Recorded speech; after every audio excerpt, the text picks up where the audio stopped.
मोठ्या माणसाच्या ठिकाणी दोष हे असतातच. या अर्थाची म्हण कोणती असणार आहे? बुडतेचा पाय खोलत पेराल ते उगवेल, दिव्याखाली अंधार का दिससा वेश, तर दिव्याखाली अंधार ही आहे या अर्थाची म्हण.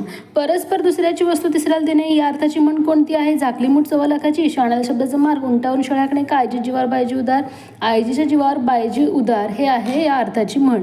स्वतःचा दोष लपवण्यासाठी दुसऱ्याला दोष देणे तर या अर्थाची म्हण आहे पालत्या घडावर पाणी. एक नंबरचाच पर्याय बरोबर आहे.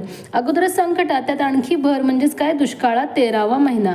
एकाला उद्देशून दुसऱ्याला लागेल असे बोलणे म्हणजेच काय? लेकी बोले सुने लागे.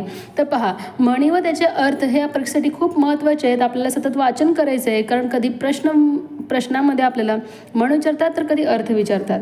जन व मन हे दोन्ही शब्द असलेली म्हण कोणती? ऐकावे जनाचे करावे म्हणायचे. दिवा व अंधार असलेली म्हण आहे दिव्याखाली अंधार.